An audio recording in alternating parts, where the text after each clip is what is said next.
Are you the best footballer in the world right now? I think so, yes. In my mind, I'm always the best. I don't care what the people thinking, what they say. In my mind, not just this year, but always, I'm always the best. I'm always going to say that. Welcome to Level Up Talks. No matter how far away your goal is,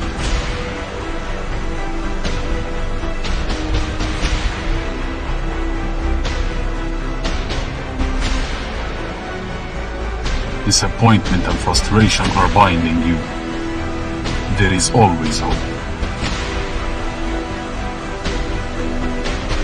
There is always the one who cares, the one you love. There is always a way to level up. So we're going to talk about how we're going to start a podcast.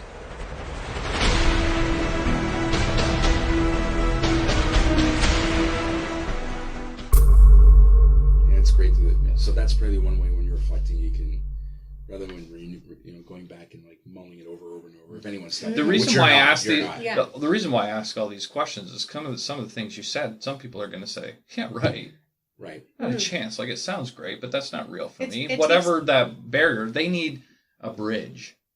I always say that this sort of consciousness, I remember when I started doing like conscious living and I started trying to be more positive and following the law of attraction. And I distinctly remember thinking I was crazy. Like, literally. That's the way we've been taught to think. I remember having conversations in my mind, but we all do this. We all talk in our head all of the time. And really, it is a little bizarre. But I remember thinking there was a devil on one side saying, like, the one angel on the other side was saying, yeah, life's great. You're going to make lots of money and you're going to get out of this debt. And then the other devil was like, who the hell are you kidding? Sure. You can't even put gas in your car today. And this battle went back and forth. And I remember it being so strong, but the more I did it, the more I practiced it, the more I saw results, the more I just felt good from doing it, it shifted. And it's like anything, when you stop an addiction, when you stop smoking, for instance, which I did 5 years ago, you thought about it all the time. Every minute of the day, you thought about smoking or not smoking. And then over time, you just forget because it just becomes a habit. So you just have to keep practicing it and keep following the tools, keep learning it, inundate yourself in it, and then it gets easier over time. Mm-hmm. But it's not, people always say, oh, you live such a positive life, you're always positive. And to Morgan's point, yeah, absolutely. I don't have those great ups and downs like I used to have. I live more of the waves, but there are bad things. There are going to be bad days. But the key is I now have strategies and tools to pull myself out faster. Can you be too optimistic? Yes. Is that a weakness? Yeah, I think too positive, not optimistic. So I think that's weird actually no. That's I appreciate the correction. So I want to say one point on what you said, the devils in the shoulder and the angel. Like, I was once told in my last job from someone who's successful, you can worry or you can work, but you can't do both. So if someone is thinking like this won't work for me, it's like, well, then you can talk yourself into logic. So stop logicking it and just try it and see how it works for you, and then make a judgment. Like, it's like saying I don't like a meal before you try it. We always say to kids, try this and then make a decision. But as adults, we're like, nope, form a decision. And to go back what you were just saying, where you said you have tools and strategies. What were we just talking about after that? Because it was a really great thing you were going into to pull yourself out. Yeah. What were we? I don't know. Well, I think when you look at that like whole pulling yourself out, because you said you ride the wave in the middle now, and you're saying, can you be too optimistic? That's what it was. Positive optimism. And so when you look at optimism, that's just seeing things in a positive light. But positivity is like seeing things thinking it's always going to be that way. I think. Yeah. Where optimism with a dose of practicality, that life is messy, and we have to be prepared by not believing that it's one way or another.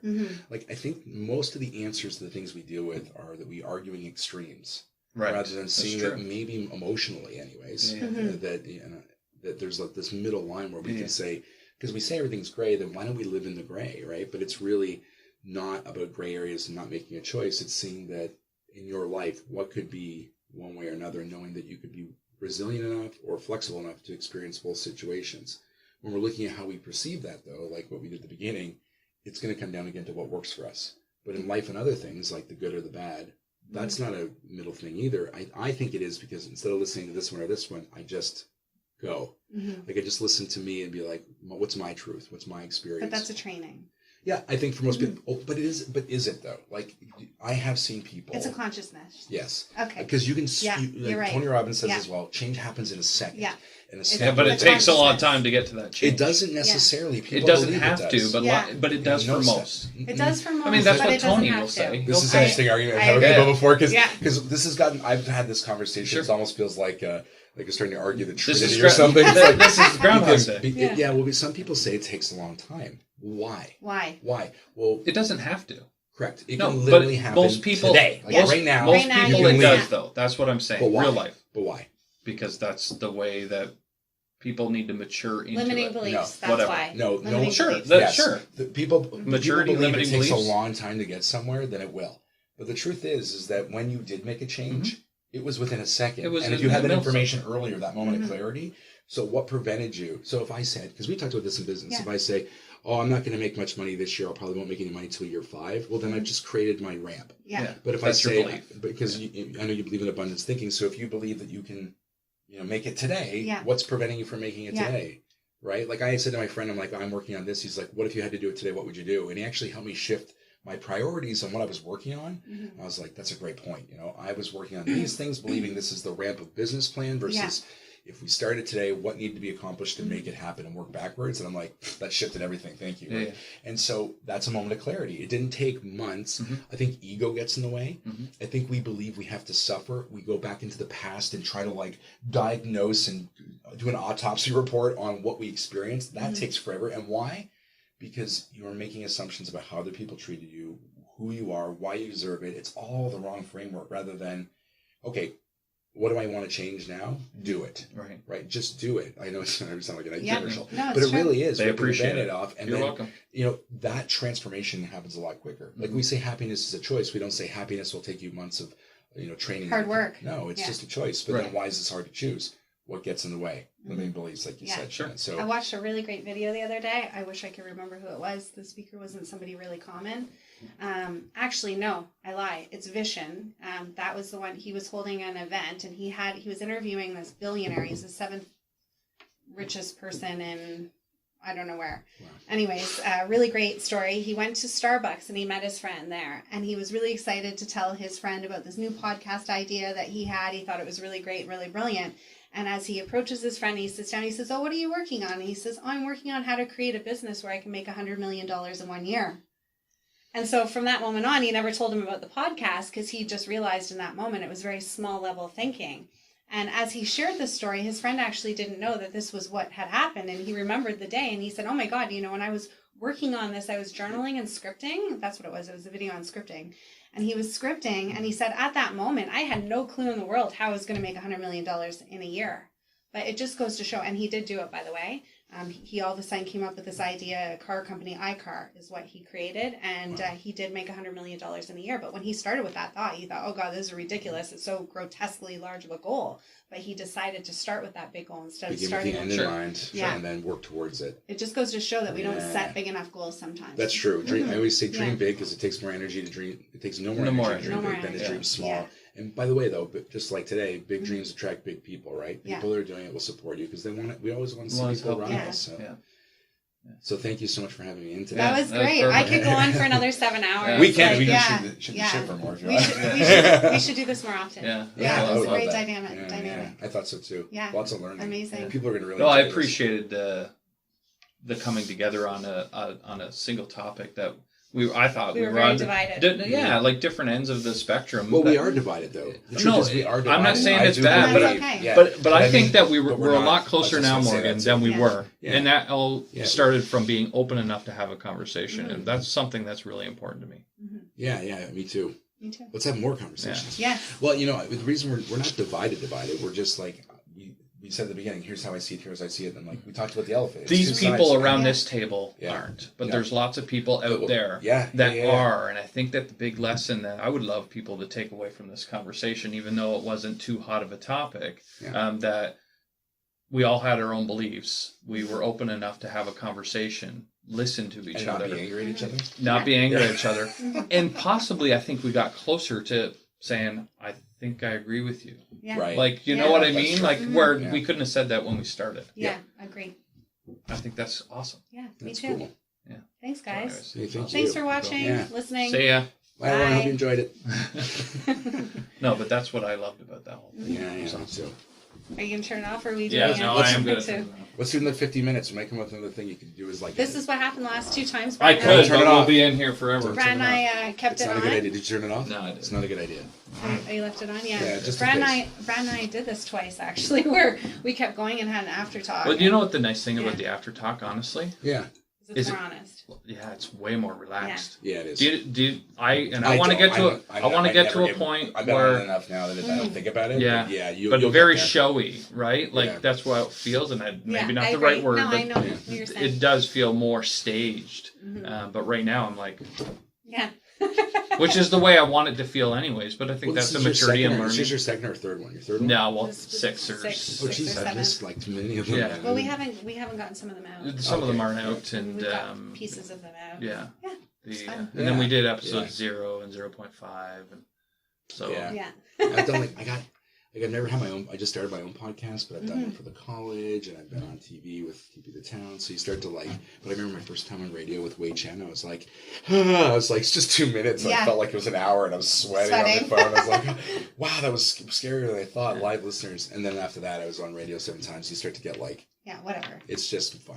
Yeah. And the truth is, like, life is really about experiences. Yeah. So why and so why are we afraid to have them? Like, no one's ever been like, man, I'm glad I played it safe and didn't do anything. Well, it's true. But we're so afraid to fail. We were saying last time, like, when you start to realize that life is about living in the fear, that's when things become amazing. Like that is where happiness is. It is. On the other side. It's the whole journey. It is. Yeah, Through that's the fear. We should call that be a cool book title. Through the fear. Yeah, oh. But that's hashtag Morgan's Incorporated pending. I think you signed. You signed a document, didn't you? When you came in here, this is our intellectual property. You know what? Chances are that book already exists. No. Well, most ideas have already been done, right? Yeah. Like, I mean, we're just repackaging. Have they? Most. Is that a limiting belief? Yeah. I think a lot of the ideas they just get repackaged. Do you think people thought that before we landed on the moon? Or flew a plane? That's a good point. Or anything. I was saying the same thing. Or created a computer? Yeah. It's funny. You know what's so interesting? And that's a phrase you hear a lot of people say because it's just an accepted filler. Like, oh, we'll agree to disagree. It's like, no, we won't, because we're not agreeing. We're actually disagreeing. Here's the thing, though. I think that's funny about that. What just happened there. I'm a very optimistic or very big thinker, all that kind of stuff. But how easy it is, and I would say both of you two are both big, but we all fall into that sometimes limited belief thinking. Mm-hmm. Do you not? Or you think that you're expunged from it? I think there's still times I catch myself going, oh, wow, that was surprising that came out of my mouth, because that's not actually, when somebody challenges me on it. I wouldn't lie and say that, like, I live this perfect mindset, because the inner voice critic is always there. But it's less of a battle and more of an acknowledgement. So, for example, there was a time where I was, like, starting to talk, and I was like, this has all been done before, right? That same sort of thing. Yeah. And then, but then very quickly I was like, yeah, you know what? It's being done, but it's not being done perfectly yet. But that's because there's people who are still needing it. But it's not been done. Not only that, but it hasn't been done by you. Correct. And that was the second thing I said. You beat me to the punch. No, thank you. It's because we're like snowflakes. We have an individual perspective. We have an opportunity. We were driving in a car. He's a snowflake. That's actually an insult for social justice warriors. Snowflake. I was driving in the car the other day with my son, and I had put on the windshield washers just to get the frost off. But then it came back and did that whole thing, spidering out, and I had to talk about life like everybody's a snowflake, because it looked like a snowflake. It was cool. That's a simple moment you turn into an amazing lesson. That's beautiful. Yeah, it's a great story. Yeah. How do we? The whole limiting beliefs. Yeah. So I personally don't spend a lot of time there, because so you just move on. Mm-hmm. But I think that's where most people get a fix. Where I don't, out of something, especially with Level Up Talks, and my personal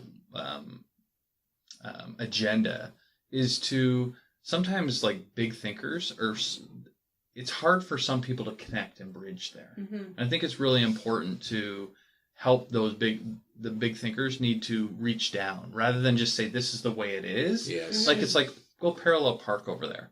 Mm-hmm. Like, it's easy. Just pull up, pull in. That's the way it goes. Mm-hmm. When I was taught how, so that's the weird part. That's where you're fighting back. And you're right. But people aren't ready to make the choice. They haven't gotten there yet. Yeah. They need that light switch to come on. Well, because it happened for you. You didn't get there like that. I did though. No, you didn't. I did. You didn't. No, I did when the information arrived. Yeah. Because it's the information. Really? Yes. Because as soon okay, look at it from, and I have this. This is interesting. Yeah, this is because we have these aha moments, right? So yes. So I hated my father. But you're using. Sorry. And I found out that he was a product of a rape. Moment. If I would have found that out a young man, I wouldn't have saw him the same way. That information was important to me switching. And so I was going to reflect the question to you before you asked me that, which is, I don't think you're wrong about the situation. I don't know how I feel about, and I don't want to say right or wrong, but I don't know how I feel about saying that people, again, it's not a journey and all this, but what information would you require as a critical thinker? You can't change your life with divine thought when the problem is divine emotion. Only divine emotion can replace divine emotion. You're looking to be happy when you're sad and you're trying to use your brain to do that. That's like trying to do a math problem to tell your wife you love her. Elaborate.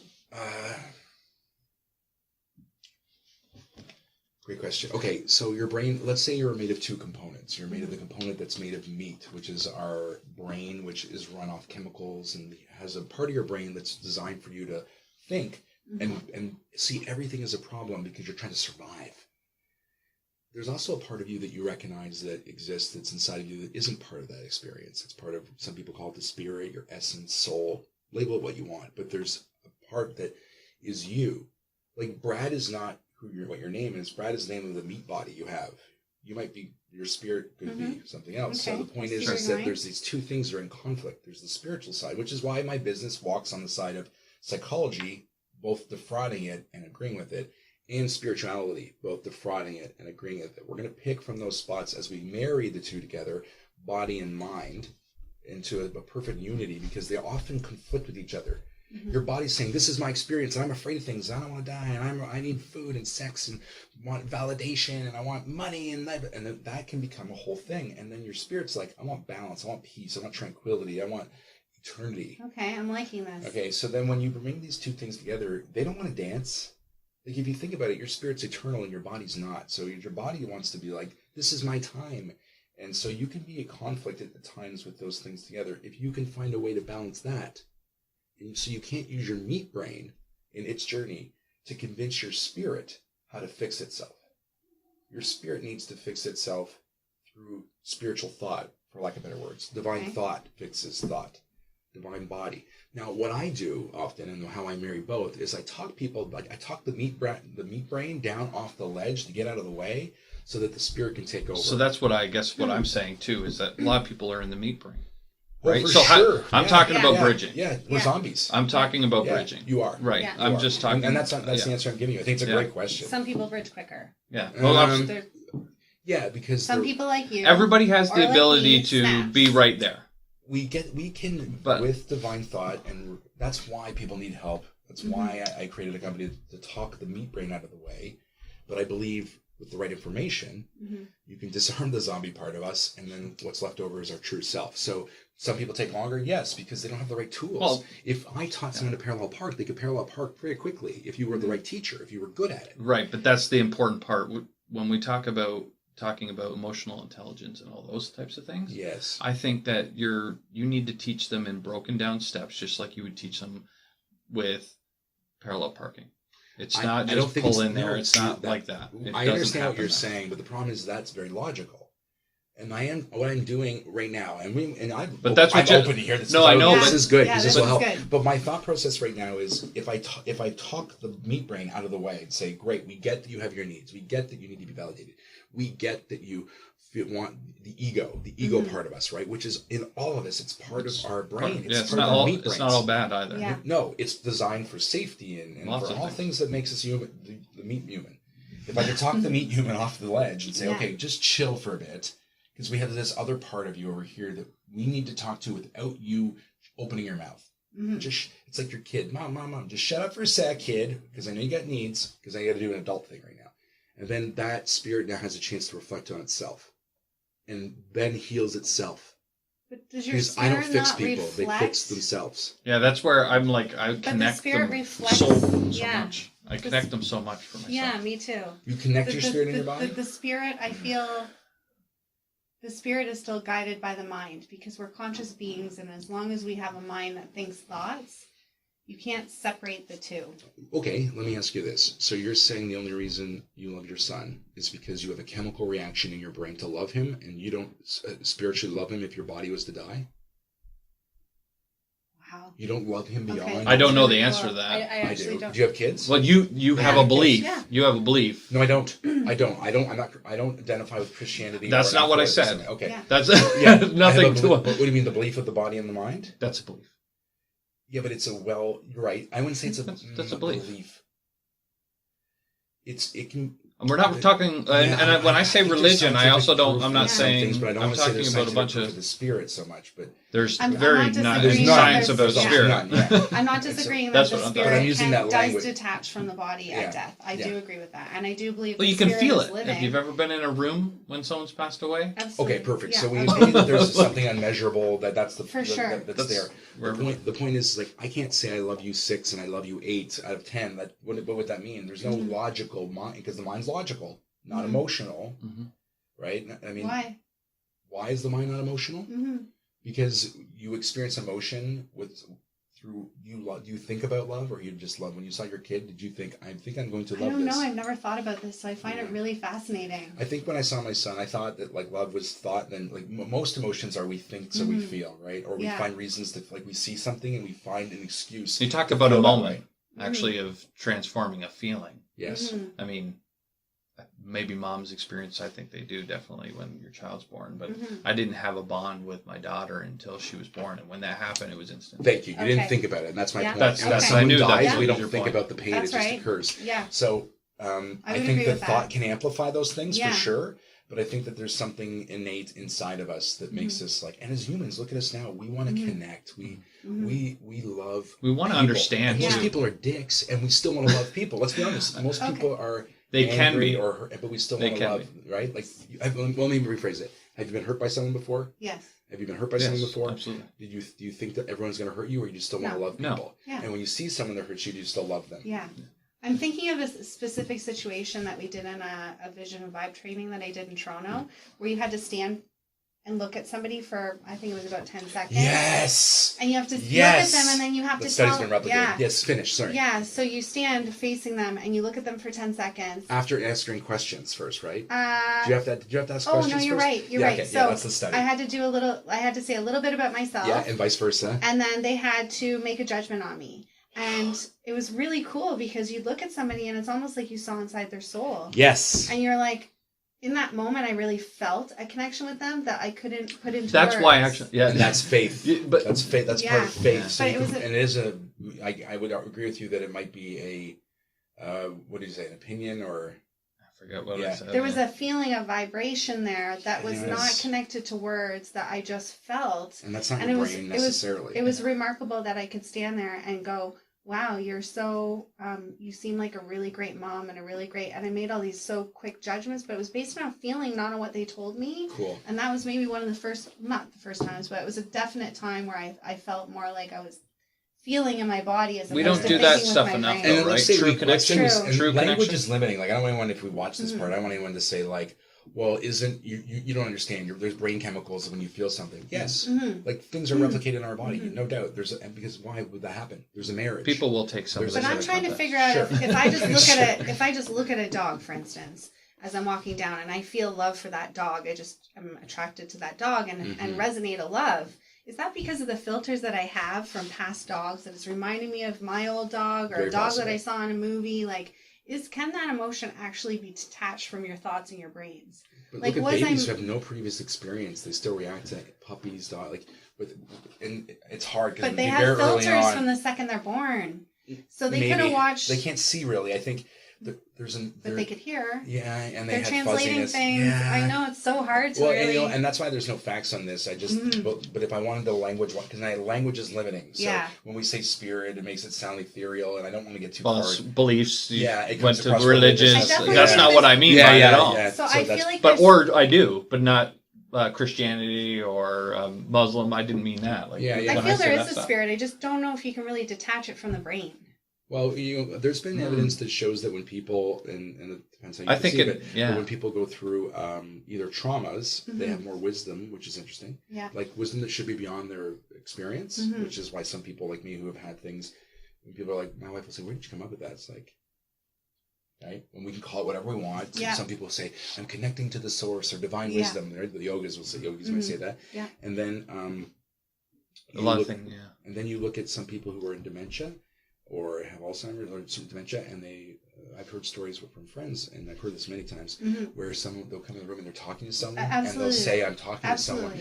That's an indicator to some people that they're in a different parallel of time, and we can get into the science of space and the paradox of time and how that would be feasible according to Stephen Hawking. I can't do it from a scientific perspective, just from a limited one. I had an experience with a medium at my house. There is some evidence that would indicate if that was real. It's theory. You can't prove it. But if that Stephen Hawking theory is accurate, then then maybe there's something. But that's getting way too out of it. I mean, for sure, I think we can connect with, well, not me personally, but I do believe there's mediums that connect. So I do believe there's a spirit that carries on. There's no question to me at all. Like, I have zero doubt on that.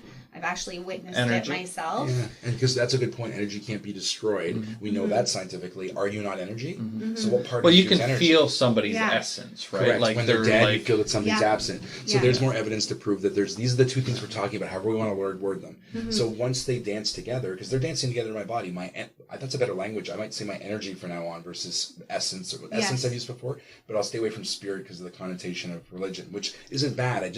I don't want to mistake the fact that like there is an energy in people. Correct. And there's a meat body in people. Yes. You can feel it. And there is a difference between those two. And you're right, death is good evidence that there's a depth. Great. That's great. Thank you. Yeah. So when we start to separate death and life, we see there's something, that part of us that is alive, that's what we're trying to marry together and why a lot of people have conflict. So when they take a long time, it's usually the fight between the body and the mind. Right, this energy and the body. So to remove the body for a second, say, just chill. I know it's your time. It is my body's time, but it is also the entire time of my energy. Whatever that turns into. Is this why it's so good to do meditation and floats and? Probably. I don't spend. Clear your mind? That's a good question. Maybe I do clear my mind. I like to because I had ADHD diagnosis and can't you tell? And I think that for me, I like clearing my heart, not my mind. Interesting. I don't have a hard time with my mind. I have strategies like I pretend my brain's a microchip and like in a USB stick, and I put it down and I don't worry about it, and I write stuff so I don't have to think about it and remember it. Okay. So you probably, I know you journal too. You journal too, right? Yeah.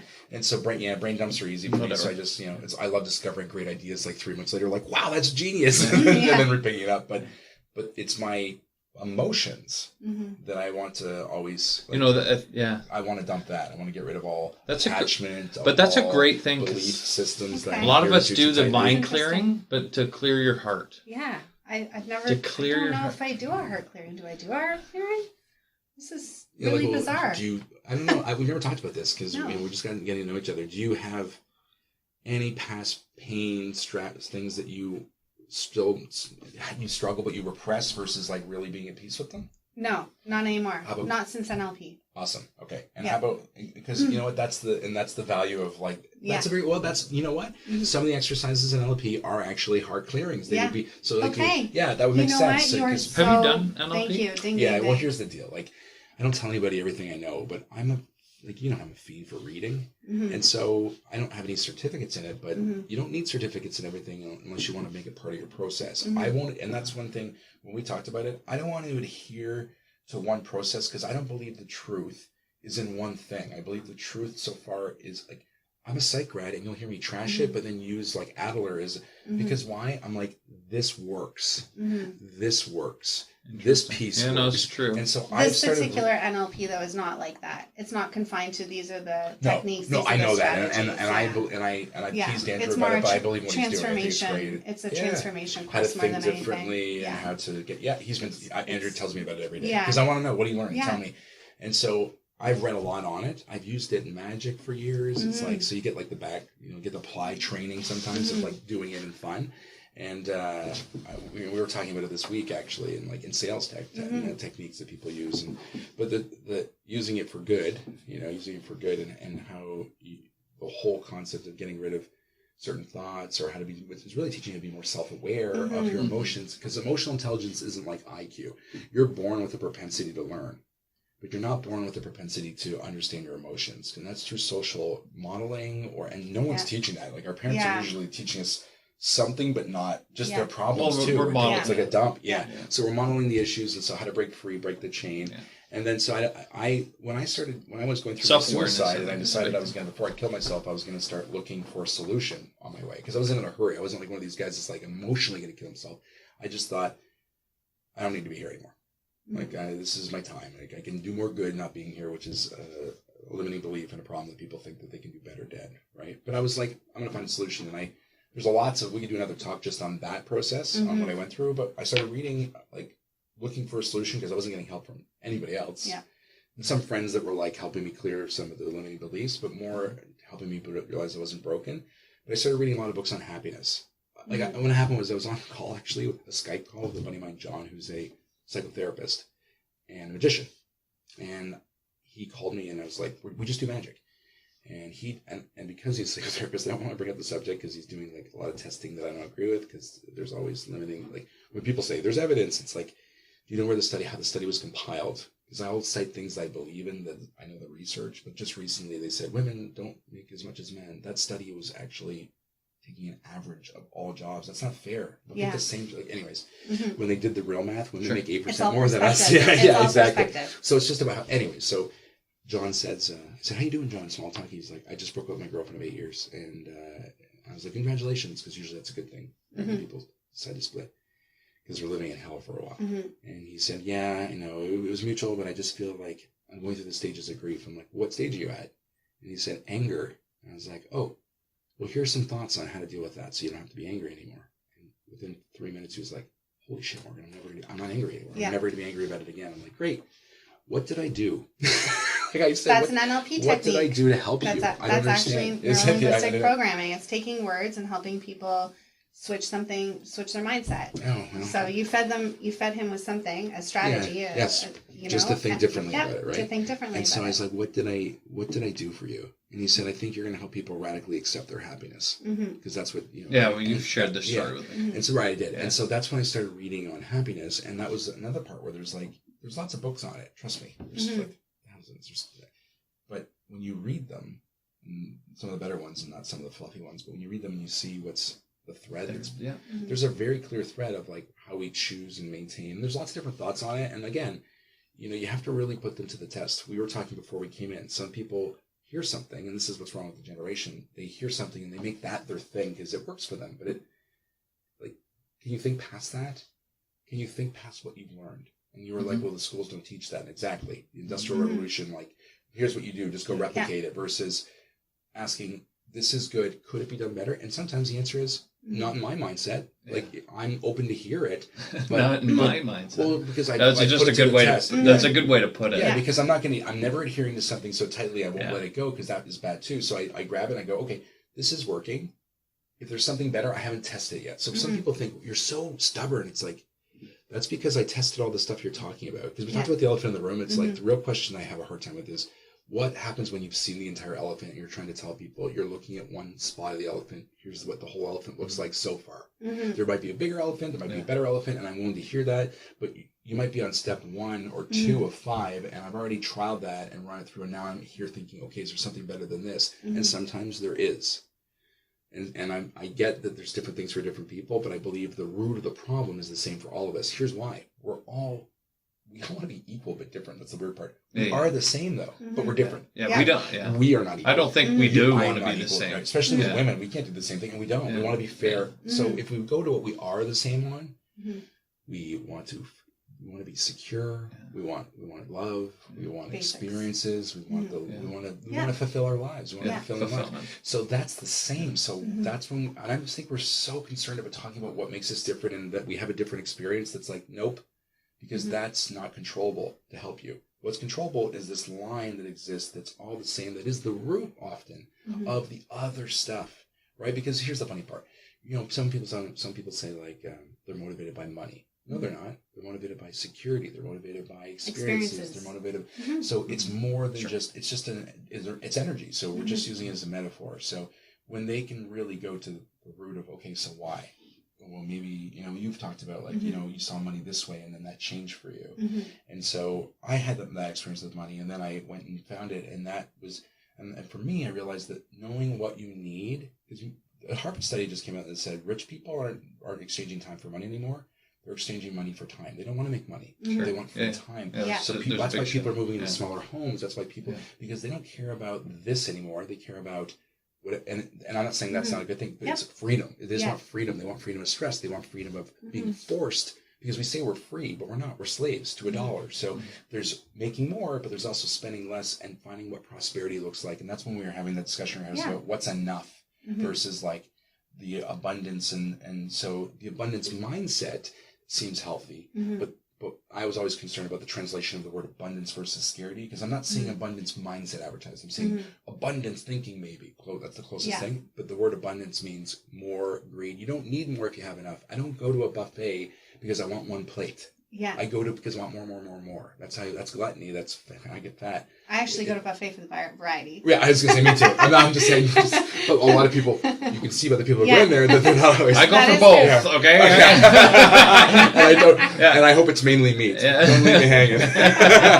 I like always go for the meat. And I get that too. And so when people, and that's what I mean is, when we get so caught up in who we are, especially when you're unique, like you're not like other people. We're not. We want other people to be like us, not the same as us, but to have that experience that's fulfilling. But there's a lot more people out there that are lost and that are not adhering to a balanced perspective of any term, right? Which is the whole. Well, everybody wants different things, and that's good, because we'd all fight over the exact same things, right? So, for some people, it brings joy to have a nice house. For other people, it's not the house, it's travel. Everybody has different things that they connect with. I just watched on FMTV a really great documentary. It was the girl from CSI, and I can't remember. I think it's just called Happiness.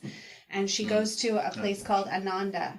And it's a small community, and it's very simple living. They all, do yoga every day and live in nature and live off the land, and it's community living. It's a very small community. I think there's only a few hundred people that are there. They have a doctor on site, and it's great. And they all seem so happy and raised families there, and a lot of them had kids that went off to university and then still returned later on, because it's just, there's a sense of peace. And for some people, that would be really great. For other people, that's not so great. I see pieces of that I would like to experience and maybe have a vacation there. Or maybe as you get older in life, because things change. As kids grow up and we get older, we start to not yearn for what we sometimes have. We grow. And as we grow, we make decisions based off of where we are and not what we are before. Right? We're like, oh, okay, I had this. I used to think I was a big city boy, and and then now I'm like yearning more towards some country life sometimes. It definitely can change. But I mean, with what we're doing, I want to move to a bigger place. So our argument was more that I always worry that people have limiting beliefs that stop them from feeling that they can't have it, right? And so people will often say, rich people are greedy, or having a big house is bad, and all of this sort of thing. As long as your belief is not that it's limiting, because a lot of times people are putting those filters on themselves so that they don't get hurt, because they're not achieving it. And so they're planting those things. And we're conditioned with this for a whole entire life through the media. There's so many movies. I always like to use 101 Dalmatians. The rich lady that smoked the cigarette, she was, rich and evil. And often in the media, rich people are portrayed as evil. Yes. And so we have this deep-rooted limiting belief that rich people are evil. And so they are. As long as once you break through that, you start realizing that the rich people are actually the ones that are giving the most, because you can't give from an empty cup.